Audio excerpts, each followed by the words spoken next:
amis téléspectateurs de la télévision d'État Santé, nous vous saluons au nom du Seigneur Jésus-Christ. C'est encore pour nous un grand plaisir d'être avec vous ce soir.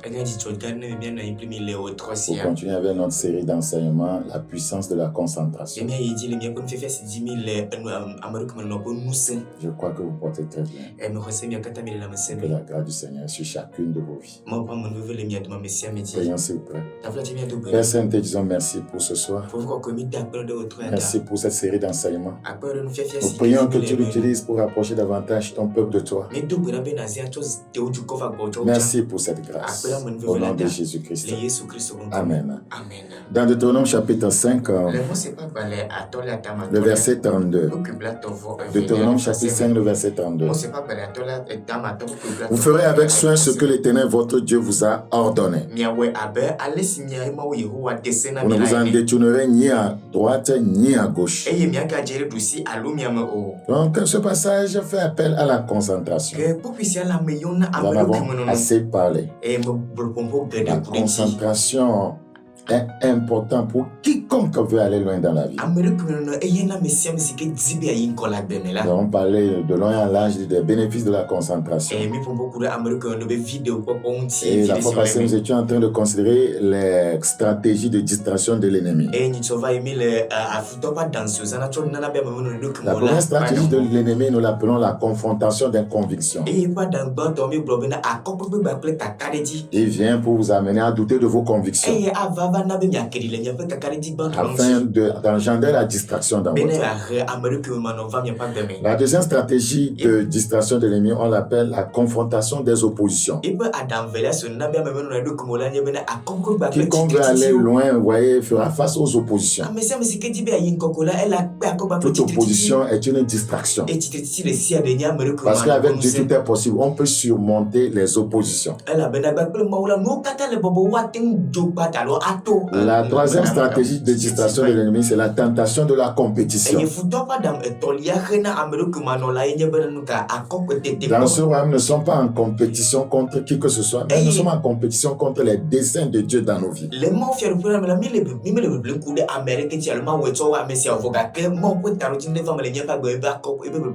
On dit souvent, celui qui tient un caillou qui court après, voyez, son prochain pour le lui lancer. Ouais, il oublie qu'il peut y avoir un trou devant lui et il va tomber dans le trou. Voilà, parce qu'il poursuit quelqu'un d'autre. Et il sera distrait, il ne verra pas les trous devant lui. La troisième stratégie, ou la quatrième stratégie de distraction, nous l'appelons la tentation d'imitation.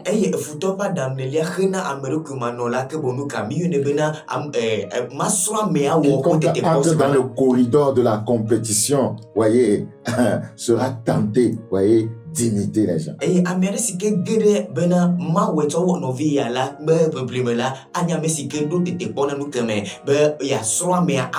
Oui, dans ce royaume, nous ne sommes pas en compétition, mais nous donnons la main d'association.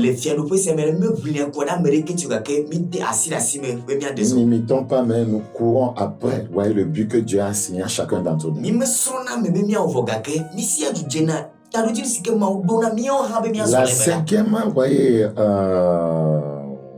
stratégie de distraction de l'ennemi, c'est la tentation à pécher. La tentation à pécher. Parce que l'ennemi sait qu'avec le péché, il va détruire les plans de Dieu dans votre vie. Regardez rapidement dans le livre des Juges, Juges chapitre 16. Juges chapitre 16, le verset 20. Elle dit alors, les Philistins sont sur toi, Samson. Il se réveilla de son sommeil et dit, je m'en tirerai comme les autres fois et je me dégagerai. Et il ne savait pas que l'Éternel s'était retiré de lui.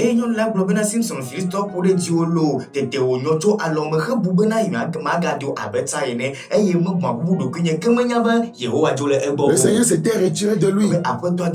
Mais lui continuait la course en combattant les Philistins.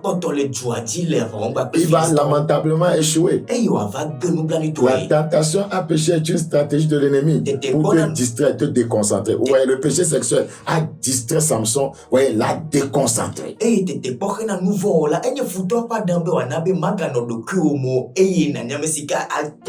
voulez aller loin avec Dieu, vous voulez, voyez, que le but de Dieu pour votre vie, voyez, soit réalisé. Évitez, voyez, le péché.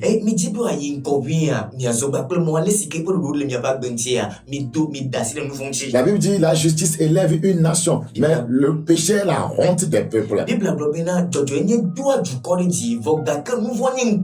Donc, avec le péché, vous finirez dans la honte et non dans l'élévation.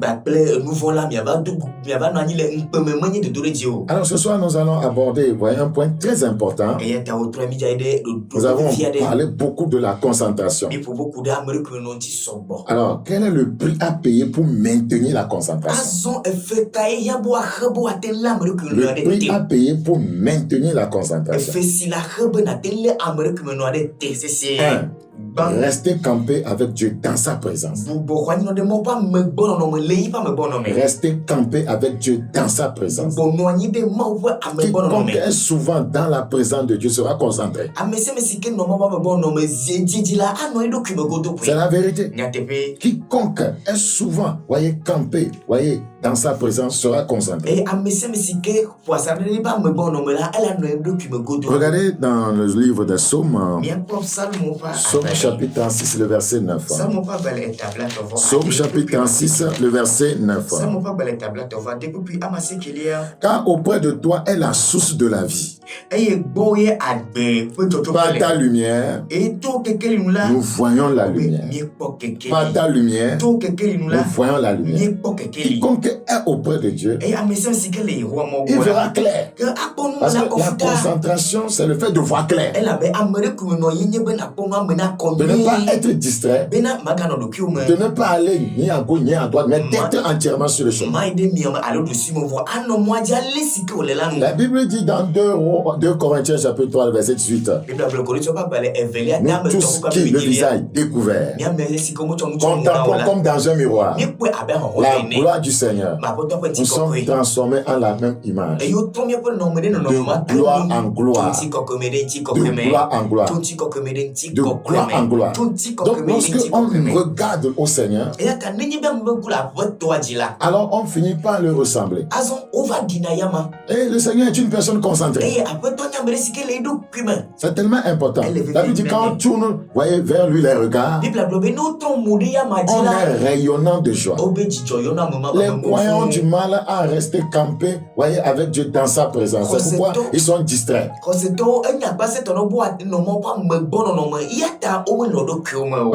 Voyez, la Coupe d'Afrique vient de passer. Voyez, beaucoup ont pris leur temps pour se concentrer sur ça. Même les pasteurs. Même les pasteurs ont fait des pronostics. Ils sont concentrés sur le football. Pourquoi annuler d'autres programmes à cause du match de football? Quel est le but? Qu'est-ce que nous recherchons? J'ai dit, tout ce qu'un homme concentré, tout ce qu'un homme, voyez, de vision fait dans cette vie, c'est que ce à quoi il donne son temps doit contribuer à réaliser sa vision. Veux-tu devenir footballeur?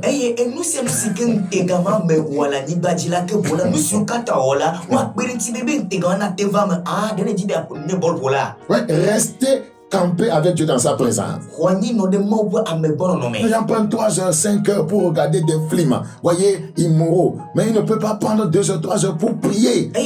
Mais ce n'est pas étonnant qu'il y a trop d'échecs, voyez, dans le milieu chrétien.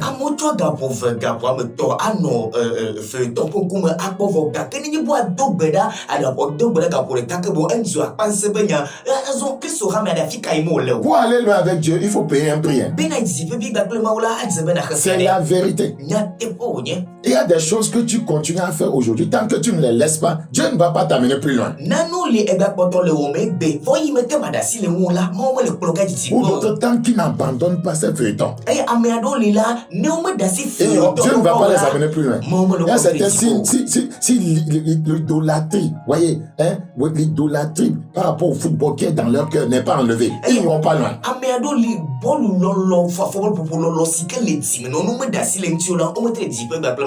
Un homme de Dieu nigérien a dit, avant que Dieu ne le voie, il lui a dit de laisser, voyez, son amour pour le football. Et c'est quand il a abandonné, il a commencé à nager dans l'émotion. Dieu vous demandera toujours quelque chose. S'il veut vous amener plus loin. Le deuxième prix à payer, continuez à faire la revue de ce que Dieu t'a dit de faire. Continuez à faire la revue de tout ce que Dieu t'a dit de faire. Quand tu es entré dans ce rempart, la nouvelle naissance, Dieu t'a révélé ce que tu dois lui faire, ce que tu dois devenir. Faut jamais oublier ça. C'est ça qui va t'amener à maintenir la concentration. Chaque fois, tu dois retourner à ce calepin où tu as écrit ce que Dieu t'a dit, la vision, et faire la revue. Ça va t'amener à être concentré sur, voyez, le but. Et c'est ce que la Nicolas a balayé maintenant.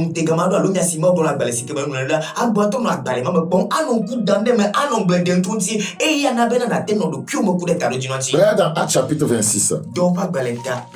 Actes chapitre 26.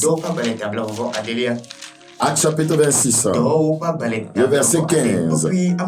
Actes 26, 15. Nous lisons ce passage, c'est l'apôtre Paul qui est en train de parler. Je répondis, qui es-tu, Seigneur? Et le Seigneur dit, je suis Jésus que tu persécutes.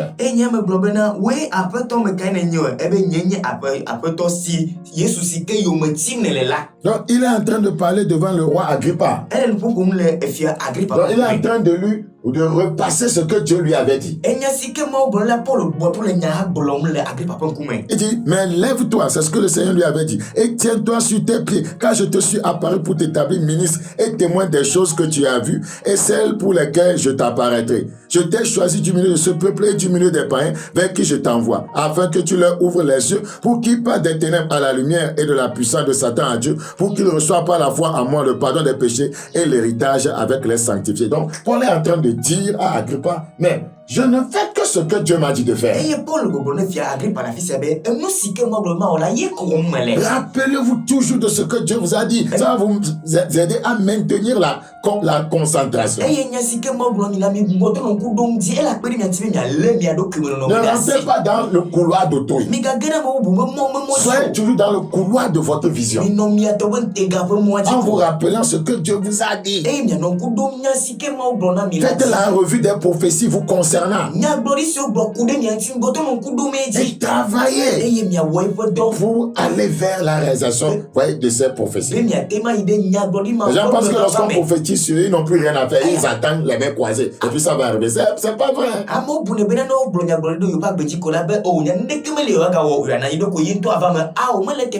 Paul dit, en conséquent, au verset 19, roi Agrippa, je n'ai point résisté à la vision céleste. Ce que Dieu m'a dit là, je n'ai pas résisté à ça. Ce qui fait que les gens échouent dans la vie. Ce que Dieu leur a dit de faire, ils résistent à ça. Ils veulent faire autre chose et réussir. Ce n'est pas possible, tu ne réussiras pas. Je n'ai pas résisté à la vision céleste. C'est une vision que Dieu m'a donnée. Et il m'a dit ce qu'il faut faire. Et c'est ce que je suis en train de faire. C'est ça qui vous amène à réussir dans la vie. Demeurez dans le corridor de votre vision. C'est le prix à payer pour maintenir la concentration. Faites toujours la revue des choses que Dieu vous a dites. Qu'est-ce que Dieu m'a dit moi? Je sais ce qu'il m'a dit et c'est ce que je fais. Dans une vision, ouais, j'étais dans mon véhicule et je me rendais quelque part. J'ai vu, voyez, un papa et son fils qui se querellaient. Ils se sont querellés violemment. Le fils était fâché. Il a quitté son père et il a pris, voyez, le chemin et s'en allait. Voyez, lorsque, voyez, je suis arrivé à son niveau, je suis descendu du véhicule et je lui ai parlé. Je l'ai ramené à la raison. Je lui ai enseigné la parole et je lui ai fait la délivrance. Et après, je l'ai mis dans mon véhicule. Et je l'ai ramené à son père. Et ils se sont enlacés de nouveau. Et c'est là le Seigneur m'a parlé. C'est la mission que je t'assigne. Tous ceux qui m'ont quitté, mes enfants qui m'ont quitté, qui ont rétrogradé, mon église qui n'est plus sur ma parole, qui a abandonné les fondements de la parole, mon église, voyez, qui a laissé les sentiers de la sainteté. Parle-leur. Libère ceux qui sont dans les liens. Ramène-les-moi. Je veux les recouvrir. Et depuis lors, je fais la revue de cette vision. Et c'est ça qui motive, voyez, mon ministère. Et tous ceux qui sont en contact avec mon ministère, ils savent que mon but principal, c'est de ramener les gens aux fondamentaux de la parole de Dieu. De les amener à retourner à Dieu. Dans une vie de consécration de sainteté. C'est tellement important. Faites la revue. Ça va vous aider à ne pas vous écarter du chemin, vous écarter de la vision. J'ai eu beaucoup de vision par rapport à ce que je suis appelé à faire. Et chaque fois, je fais la revue de ces choses. Et ça m'aide à maintenir le cap, à être sur le chemin. C'est très important. Le Seigneur nous aidera au nom de Jésus. La troisième chose à faire pour maintenir la concentration, le troisième prix à payer, se connecter aux leaders concentrés. Se concentrer aux leaders et se connecter plutôt, je veux dire. Se connecter aux leaders concentrés. Elle nous dit, deux hommes marchent ensemble sans être convenus. Amos 3:3. Vous ne pouvez pas marcher avec quelqu'un qui n'est pas, voyez, connecté à Dieu. Vous ne pouvez pas marcher avec quelqu'un qui n'est pas concentré sur Dieu.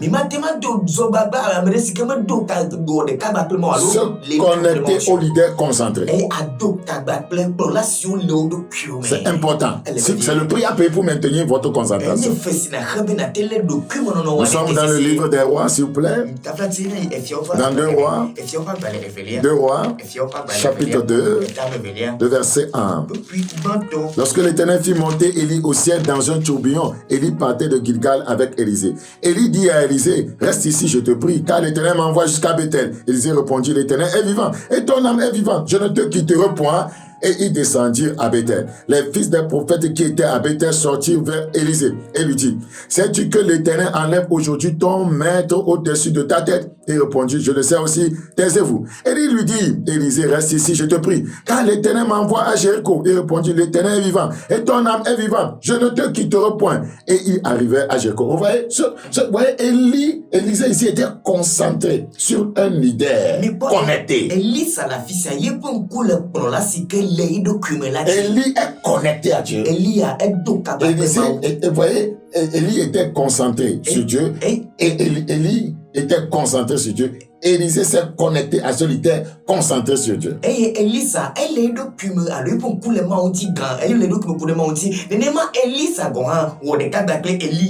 Parce que, vous voyez, Élie avait un rendez-vous avec Dieu pour l'enlèvement. Donc, vous voyez, son chemin le conduisait vers là. Donc, Élisée a vu que c'est un leader concentré. Il s'est connecté à lui. Malgré que, vous voyez, son maître lui disait, non, voyez, de rester à Gilgal, voyez, qu'il va se rendre, voyez, à Bethel. Il dit non, reste à Bethel, je vais me rendre à Jéricho. Il dit non, reste à Jéricho, je vais me rendre au Jourdain. Il dit non, je dois te suivre. Et tout le monde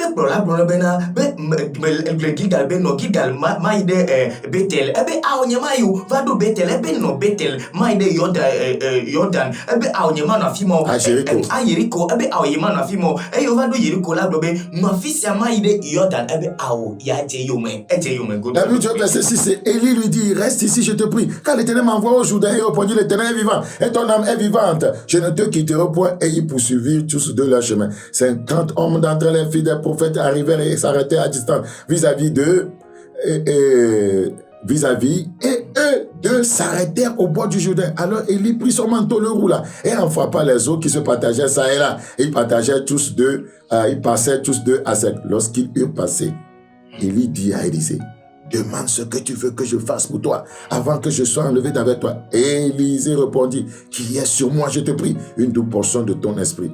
Élie dit, tu demandes une chose difficile, mais si tu me vois pendant que je serai enlevé d'avec toi, un appel à la concentration encore. Mais si tu me vois pendant que je serai enlevé d'avec toi, cela t'arrivera ainsi, sinon cela n'arrivera pas. Le verset 10.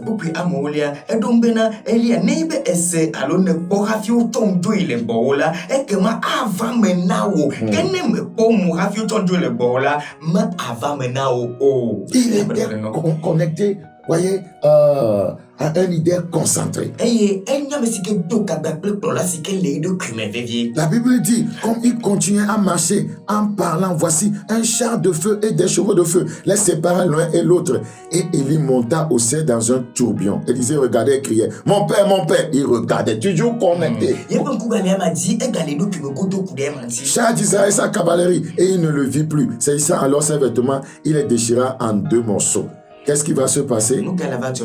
La Bible dit, au verset 14, il prit le manteau qu'il y avait laissé tomber et il en frappa les eaux et dit, où est l'Éternel, le Dieu d'Élie? Lui aussi, il frappa les eaux qui se partageaient ça et là, et Élisée passa. Lui aussi. Ce que son maître a fait, lui aussi il a fait ça.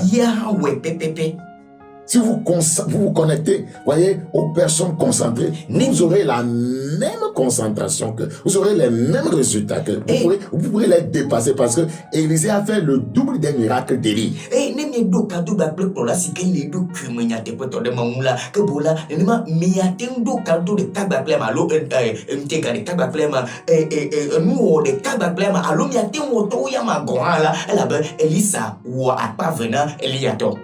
Le cadre prix à payer une vie personnelle de discipline. Quiconque n'est pas discipliné ne peut pas maintenir la concentration. Quiconque n'est pas discipliné ne peut pas maintenir la concentration. Aujourd'hui, beaucoup de coins ne sont pas disciplinés. Ils ne sont pas du tout disciplinés. Il y a des gens qui font des programmes, mais qui ne les honorent jamais. Et voilà, tu as planifié prier, voyez, de 15h à 17h. À 14h, c'est quand 8h, quand Janka est arrivé. Je dis, mon frère, tu peux m'accompagner à un cafétéria, nous allons prendre quelque chose. Comme ta chair qui est plus fort que l'esprit de Dieu. Et que, voyez, tu veux encore manger chez Diallo. Voyez, tu laisses ce que tu as fait. Et te voilà chez Diallo. Et tu laisses les 2 heures de temps où tu devais prier. Oui, comment tu peux aller loin dans la vie? Tu n'es pas discipliné. Tu n'es pas discipliné. Un homme discipliné, c'est ce qu'il doit faire, voyez, à chaque moment. C'est important. Si j'ai quelque chose à faire, tu peux être ma mère, mon père, un oncle. Tu ne frappes pas la porte. Si je vais ouvrir, je vais te saluer devant la porte et te dire, on se voit une prochaine fois. Parce que la plupart du temps, quand je dois être concentré ou faire beaucoup de choses, des fois, vous voyez, maman me laisse seule à la maison. Parce que les enfants étaient à l'école. Voyez, oui, je fais ce que j'ai à faire. Si tu frappes, je vois que tu te déranges. J'ouvre là. Tu n'entends pas. Tu ne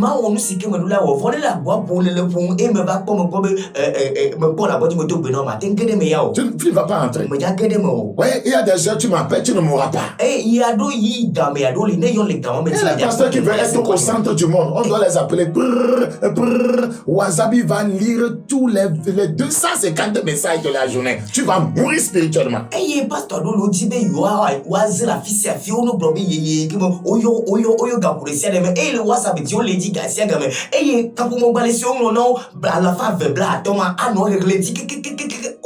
Beaucoup quand ils sont dans la présence de Dieu en train de prier, quelqu'un les appelle, ils décrochent. Tu n'es pas discipliné.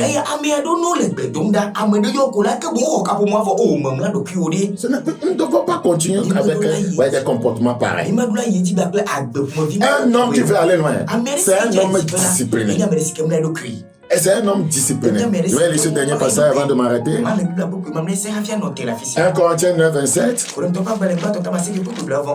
1 Corinthiens chapitre 9, le verset 27. Ce passage dit ceci: mais je traite durement mon corps et je le tiens assujetti de peur d'être moi-même rejeté après avoir prêché aux autres. C'est la discipline.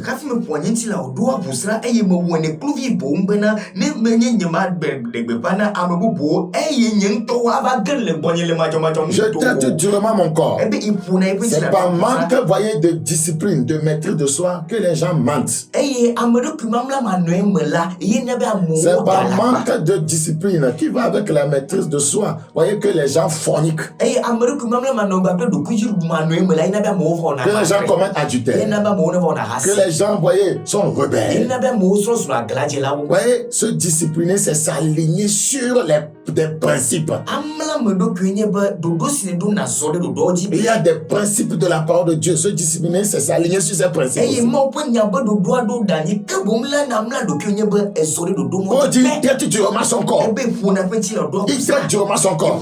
La chair a des désirs contraires à ceux de l'esprit. Veux-tu, voyez, arriver à atteindre tes objectifs dans la vie, tu as besoin de payer le prix, voyez, de la discipline.